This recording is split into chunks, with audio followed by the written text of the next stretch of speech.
between my mother and me, and I'm going to ask her a few questions, and she's going to try to answer them as best as possible.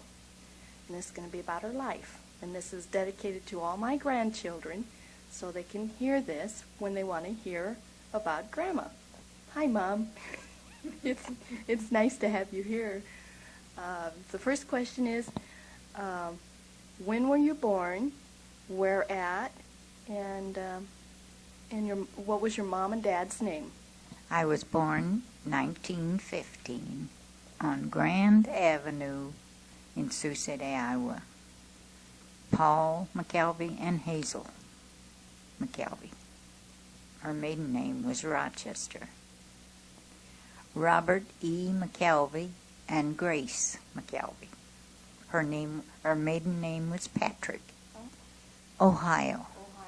And Grandma, she and her family moved to Blair, Nebraska. She married him when she graduated. Oh, when she graduated. So yes. Must have been in the 1900s. Oh, really? Mm-hmm.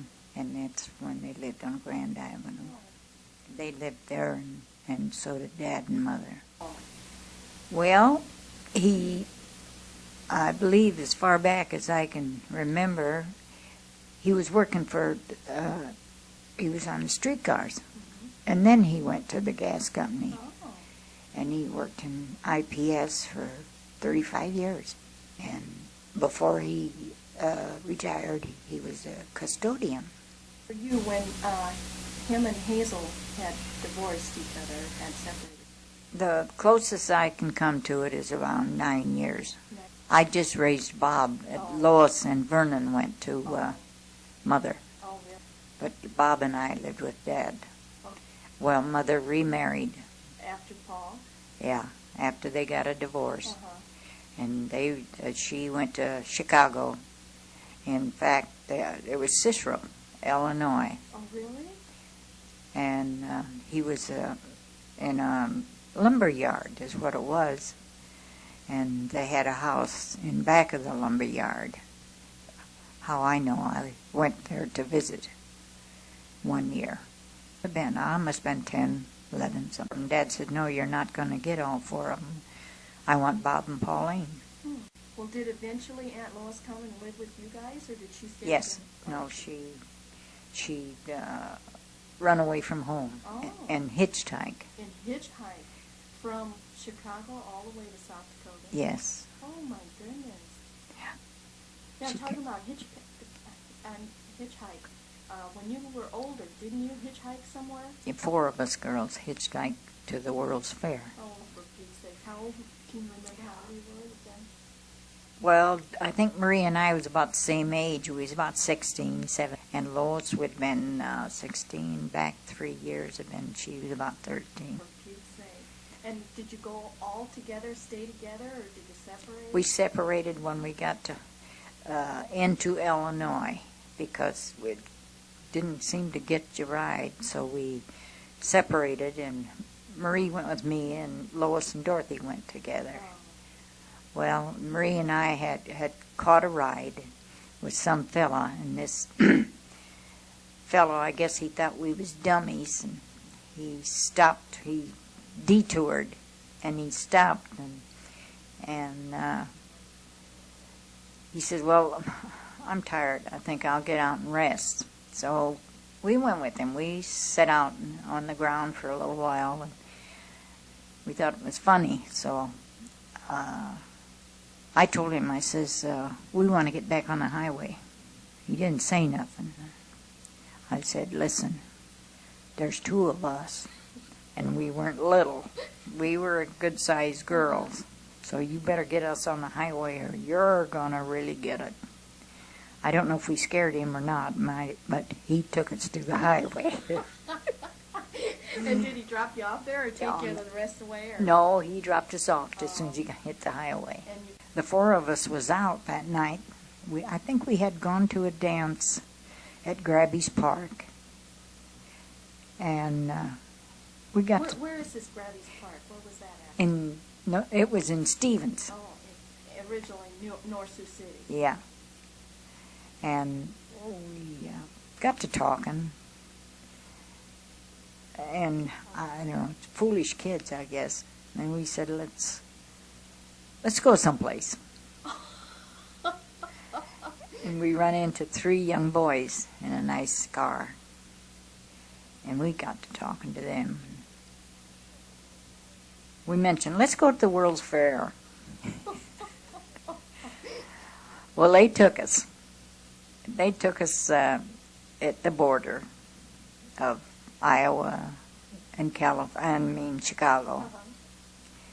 And they said, we better stop and rest. So they wanted us to be in the same little house with, a little cabin? yeah, a cabin with them. We said, no, we're going one cabin, you can go another. So they were trying for something else too, huh? Right, and so they got mad and left us. That's why we had to hitchhike the rest of the way. Well, how long did you stay there? I think we stayed around a week or so. Marie and I stayed at Mother's, and Lois and Dorothy went to an aunt of hers in Chicago. So, Well, that's neat. yeah. And then Mother, she took us to the World's Fair. Then after the World's Fair, did you go back home? Mhm. Did you have to? But I can't tell, I can't, that's one part of my thing. I can't remember how we got back. Oh. Mother Was might it have given, exciting? no, Mother might have given us some money to take a bus or Oh. something, but we got back home. We're going to talk about your marathon dance. Do you remember how old you were? Oh, let's see, I must have been 16, 17 Where was it? at Grabby's Park in, used to be an old dance pavilion, and that's where it was. In Stevens. Mm-hmm. And how long did you dance? 86 hours. Wow. Were you about the last couples there? Oh, no, they had tomorrow. The winner, the one that didn't go much more, I think he went about 100. Oh. Mm-hmm. How many partners did you have? 2. Do you remember the names? Clifford Christensen, we went in as the redhead couple. He was redhead, so was I. Oh. And then he went out, and I got another one. Big, tall. He must have been 6'2" or 3". Real tall. I never met him before, never seen him before. But he was a tired boy. He'd lean on you a lot? Oh, yes, he I did. suppose it made it a lot harder for you, right? Mm-hmm. Wow. How come you quit? My dad told me to get out, or he'd drag me out. Well, he knew you were in that, didn't Oh, yes, he knew I was in. he? And then he figured that Yep. many hours, Yeah, he said he thought it was long enough. So, so he got you and you went home. Mm-hmm. How long did you sleep? 2 days. 2 days. I went home and went to bed. And I slept 2 days. My goodness. Do you remember how old you were when you almost drowned? Well, let's see. I think Mother and Dad separated when I was around 9, so it must have been 7 or 6. It wasn't too much. And what were you doing? Well, we was on the dock, and there was a boat sitting there, so we thought we'd sit on the boat on the edge of it. And it started moving a little bit, so the other 2 jumped off and kept going away from the dock, and it scared me, and I thought maybe I could walk on the water. Down I went. And you went down there and... I had gone down the 3rd time, and they happened to see my hair on the water, and they Do you grabbed it. remember who was your first date? First date with, Did you have a date with your first husband? no, he used to come over and see Bob all the time. Mm. I never knew anything about him wanting to see me. Oh, what was his name? Robic. And isn't at one time you had run over his bicycle with him? Oh, on it? yes, Yeah. when I was first learning how to drive. He was going down the street with a couple of bottles of pop, and he happened to turn when I was going to turn, and I don't know how. I was supposed to run over him, but he must have been right between the cars because it didn't hurt the bike, didn't break the pop. But he sure gave me a dirty name. And then how many years after that did you guys get married? Oh, quite a few. When did you meet Dean Fink? Dad, my dad. Well, I met him when my husband Bernard was in the service. Bernard was at war, right? Yeah, he was at war. We went together, but I never wrote and told him about it. I give him the bad news. Then I married Dean Fink. How did you meet Dad? He was just a guy. What, were you at work and he asked you to go out with him? No. Well, he was a friend of him and my dad and Marvin Norberg. All three of them, I guess, would have coffee together once in a while. How I met him, probably in the restaurant when I was working at the Council Oak store.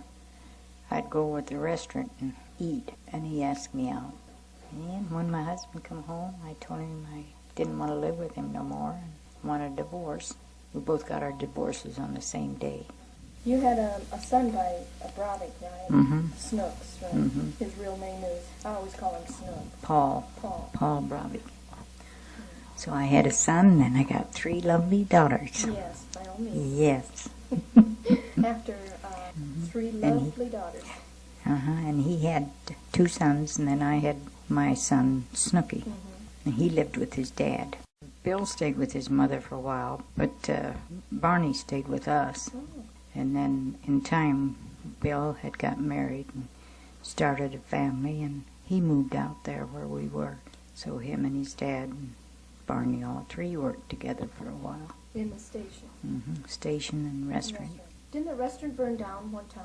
Yeah, it was a big barn. The restaurant and station was all together then. It burned down. We only had $1,000 insurance on it, so we found an old building. We put it together and built it up, made a restaurant out of it. Made pretty good business Yep. too, didn't it? And then after a few years, we borrowed some money from Kerr McGee and built a brand new station. And we had our restaurant and station and did pretty good until they moved the highway, when they took our highway away from us. And then, With the new Ringer Stadium. yeah, When you had that fire at the first restaurant, didn't Dad save somebody's life? yeah, some fella was in the station, and the floor must have got weak from burning probably. And he had dropped, and he had just grabbed the sill of the window and was holding on, hollered, "Help, help," and he happened to hear him. So he seen his fingers there on the window, and he pulled him out. How old were you when you got married to Dean Fink? I was 28 when my husband, Bernard, went to the Second World War. We just figured out you were 32 when I was born. And then you had Joanne 10 months after that. Yeah. So you were 23, Mm-hmm. or 33, 33. And then Sharon came 5 years later. 3 years Oh, later. 3 years later. I was 36. Yeah, 36 years old. When you was born, I was actually working in the restaurant, the night woman. When I got off of work, it was about 3, 4 o'clock. I went over to the restaurant and have a cup of coffee, and Ma Nason was working the night shift. And every once in a while, she'd see me cringe. And she said, "You better get the hell out of here because I don't want to have no baby here in the restaurant." So your dad took me to the house. What's that story when you went to go for your 6 months or 6 weeks check? You found out? He told me that I was pregnant again. You almost cried? Oh, shoot. Yeah. Didn't we have some floods that we were in? Oh, yes. Every spring. That was before they put the dike up. Every spring we was flooded out. We had to go to Sioux City, and Etta would take care of you. And then I had to go back and take care of the restaurant because the group of men that was sent there to see that nobody broke into anybody's place. They had to have a place to eat, so I had to keep the restaurant open. Tell us about the time that Ray, your boyfriend, went to Rochester, Minnesota, because he was going to get operated on. Okay. How did he go about it? Well, he had cancer, and they couldn't find it any time in Sioux City. And several doctors kept saying they thought it was all in his head. It wasn't nothing there. And so he finally decided to go there. And he went there. Well, it took a week before they found it. And he was in there for 2-3 weeks. And he wanted me to stay there. And he paid for my room. How did you meet Ray, your boyfriend? Well, him and his wife used to live in our trailer court. But I never knew him. I knew her, because he was always out of into another state working, and sometimes he'd get home in the weekend, and sometimes he wouldn't. But we were fairly good friends. Well, she passed away, and I went to the funeral, and then I hadn't seen him for a few days. Well, then I asked him to be for your dad's funeral. Pallbearer? Pallbearer and he said sure he would. And then a few days after that, we run into one another in the post office, and we got to talking, and he says, how would you like to go out to dinner tonight? I said, well, that's fine. And as we was going out the door, the woman that I was walking with, she says, you're going to be sorry. Why would she say that? Yeah. And then we started going. We've been going together ever since. In 2 more years, it'll be 10 years. And you kept each other company. Mm-hmm. Well, that's good. Yep. How's Dodie doing? Dodie's doing wonderful. I'm so proud of her. She is doing wonderful. Dodie's happy. Joanne's very happy. She got her kids around her. Got grandchildren. She's only got one child home yet. The other ones are all grown up. Anita finally moved out. And she's got a beautiful family. Tony's going to school to be a nurse. Charlie said she was going to go to school and do something, but I don't know if she has or not. She's pregnant again, so. How many does this make it? 3rd. Tony's got 3. Beautiful girl. She's a very good mother. Yeah. She tries her best. And Sharon, she's got one boy, Chad. Yeah. Mm-hmm. She would have liked to have had more. But it just wasn't in the books. I had 2 lovely kids. Right. Already got 2 grandchildren. Right. I'm waiting for my son to get married to give you some more. Well, hell, nowadays he doesn't have to get married. Just get me a grandchild. Yeah, grandchildren are wonderful. Yeah. Because you can have a nice visit with them and then send them home. Yeah. What I think is neat is they say that your grandchildren are your immortality. Mm-hmm. They keep going on for you. Yeah, they do. Yeah. That's what I'm living for. See my great-great-great-grandchildren. Well, my life could have been lived better. There are a lot of things that I did that, well, I believe in God. I believe that He's with me all the time. He's with all of us all the time. Because I do things that I can't understand how come I do. But I do. Dad taught me that. He taught me that live right the best you can. Don't hurt anybody. And love one another. That's it.